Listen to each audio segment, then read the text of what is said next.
Hi Taurus, it's Jenny here with your September Tarot Horoscope. So as always, we're just pulling a single card for the month of September. The first 2/3 of September is Virgo season, and then we will have the September equinox, and that will take us into Libra season. So we're just going to keep shuffling and try not to throw anything on the ground here. All right, well, we keep going, looking for a card. Sometimes I feel like I should pull the card ahead of time so I don't spend 10 minutes shuffling. But anyway, here we go. All right, we've got a card for you, Taurus.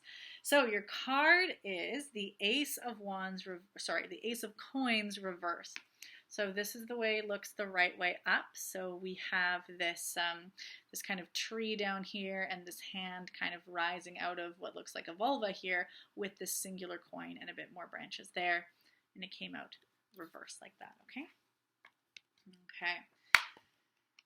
Let's see here, the Ace of Coins. Okay, Ace of Coins. New values. The arm with the coin and pentagram appears to rise out of a gigantic vulva. The trees in the picture symbolize Mother Nature, who constantly gives birth to human beings as new creations. Matter contains life and energy.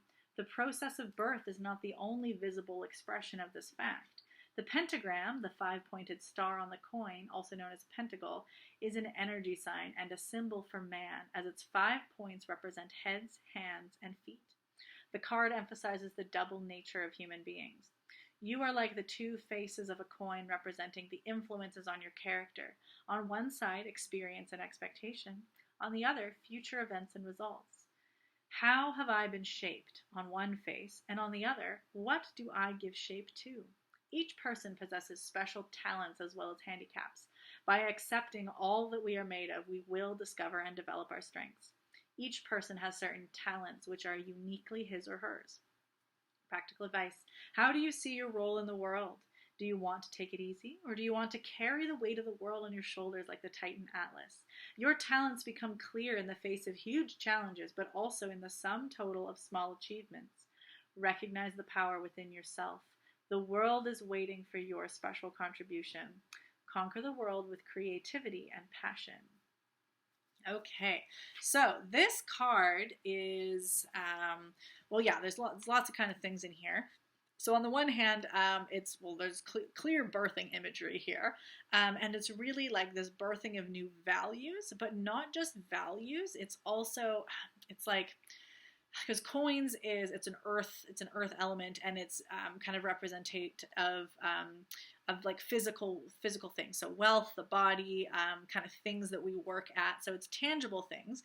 So birthing of like a new value system is also kind of like birthing a new kind of manifestable vision or skill set or a new work idea.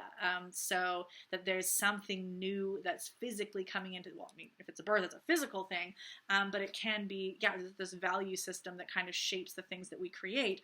But there's this whole other kind of factor to this card here, which is this talking about these kind of two sides of the coin, which is how have I been shaped and what do I give shape to, which another way to say this is looking at the way that you are both an object and a subject, which means you both have agency and you also have things happen to you outside of your control. So we are both.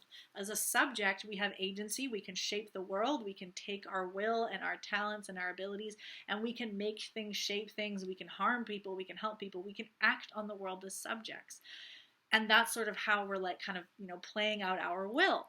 But then there's also us as objects. We exist in the world. There are things that we cannot control. People can exert their will on us. People can do things to us. Things happen outside of our control that we are then objects of. So there's also the sense of destiny or fate, or the ways in which we cannot change what happens to us. And we are both of these things. We are both subject and object. We don't have ultimate control, but we do have agency. So there's this whole thing as well of can you really birth that into your value system? Can you think of, a lot of the times if we look at ourselves just too much as objects, we lose our agency and we let all of our skills and our talents just fall to the side. We're like, oh, what can I really contribute? I can't impact the world at all. Things just happen to me. There's nothing that I can actually do, and we become very passive, and we just we drop our skills, and we don't really want to work on them. And then there's the other side where we can fall too much in our subjectivity, where we can get so angry or fearful of things happening to us outside of our control, or we can demand that we should be able to exert our ultimate will, and we can use our talents and our skills like a weapon to punch our way through the world regardless of what other people want, not acknowledging other people's subjectivity because you think that it's anything that looks like it's objectifying you or doing things to you feels like it's stifling your subjective nature. So these are things that if we really want to have that balance, where we accept that both, because then if we have that healthy balance, then we can acknowledge that balance that our skills and our talents has, because coins is as a suit. We're really looking at our skills and talents that allow us to tangibly work with the tangible world and create things. So whether there's a new birthing and it's your values or it's your ideas, or you are the birther and you are trying to create and manifest something that is going to impact and change kind of the world around you.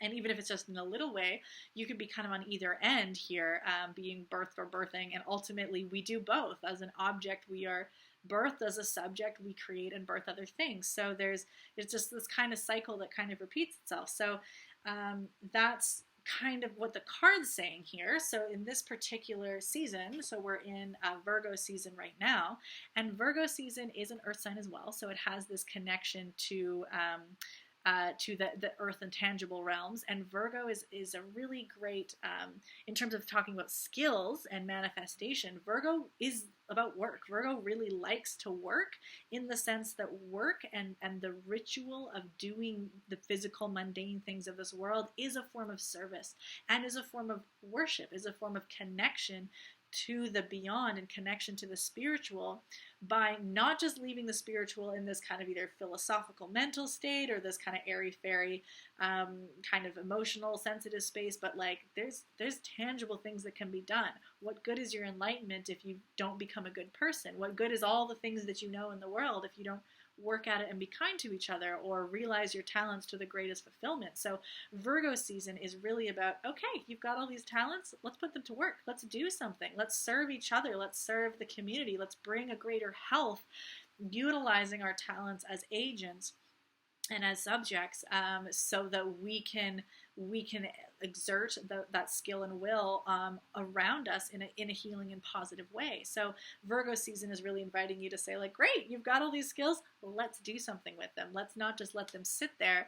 Let's work with it. And then we come into equinox, which rolls us into Libra season. And Libra is all about harmony and balance. And equinox is the time of exact balance of the light and the dark.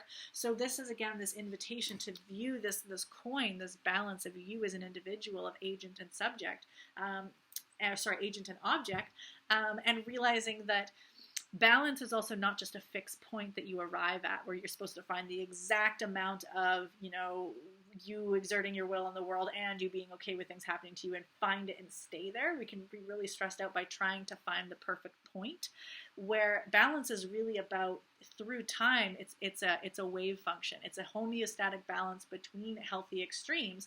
So there's the extreme of being incredibly so much agency, where you're doing so much and nobody's telling you what to do and you're creating so much.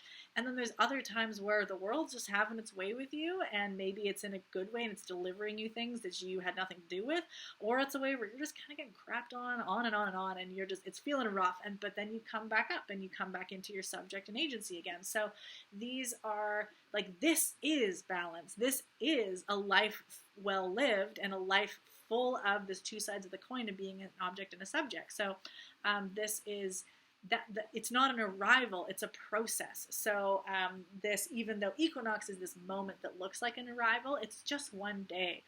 And 365 days, well, it's 2 days, we've got 2 equinoxes, 2 days where we have that exact balance point, and all the rest is not that the world's out of balance, it's just it's going through the curves and the process. So That's sort of how the astrology of the season is working for you. So Taurus, for you, you are an earth sign too. So this card is kind of talking about things that are relevant to you. And Virgo season itself is going to be like, okay, that's fine. Like earthy things are comfortable. So I really suggest for you to lean in while we're talking about health and service, and using our talents and our skill sets to be in healthy service to ourselves and the community.